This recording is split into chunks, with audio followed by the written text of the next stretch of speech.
Hello friends, a big news from Jammu and Kashmir Union Territory as the Lieutenant Governor of the Union Territory of Jammu and Kashmir has cleared the resolution passed by Umar Abdullah-led cabinet that was recently elected in the elections, and that is to restore the statehood of Jammu and Kashmir.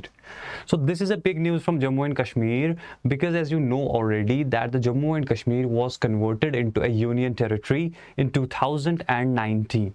Now, what exactly is going on in Jammu and Kashmir? As you know, in 2019, in the month of August, the resolution was passed and the state of Jammu and Kashmir was bifurcated.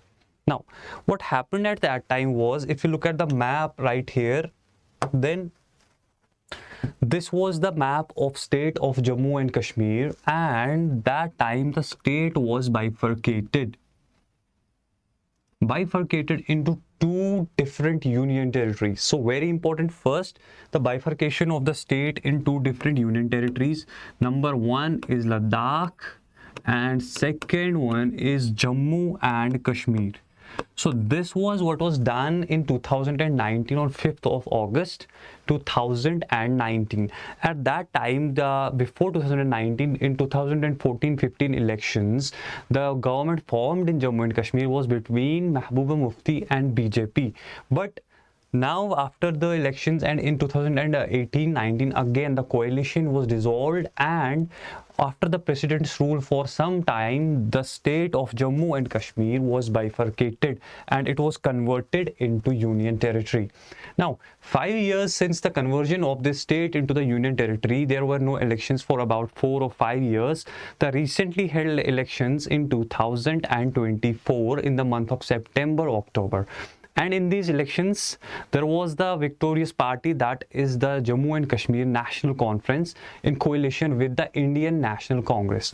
So these were the two parties that formed the government in the Union Territory of Jammu and Kashmir.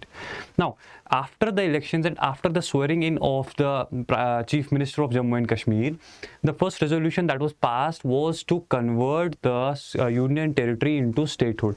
They have passed the resolution and it required the assent of the governor or the clearance from the governor. And that is the news today, that the governor has given the clearance to this. That is a very big news for Jammu and Kashmir.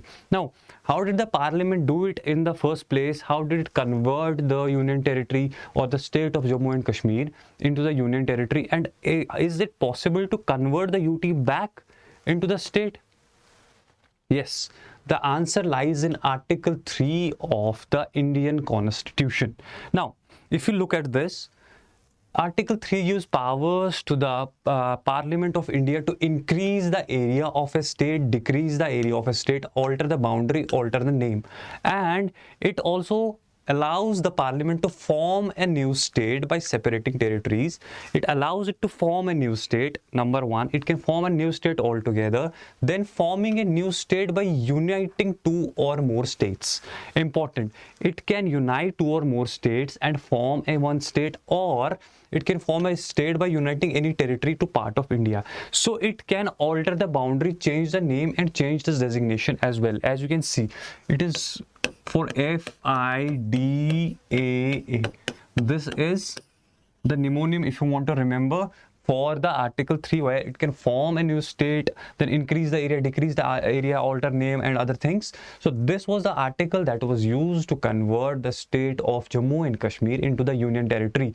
And right now, the same thing can be used if the parliament wants to. Article 3 can again be used to convert the UT into the state of Jammu and Kashmir. So this was the first thing of the Umar Abdullah-led government in the Jammu and Kashmir.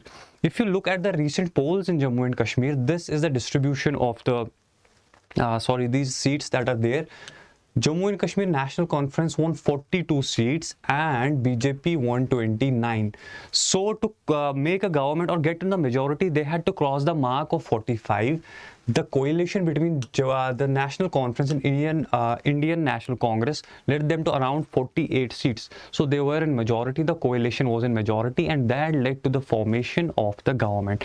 If you look at the seats of the UT of Jammu and Kashmir, then after the delimitation, the total seats were 114. So you might get confused if there are 114 seats, then how come a state, the UT of Jammu Kashmir formed the government on just 48 seats? That's not even the half.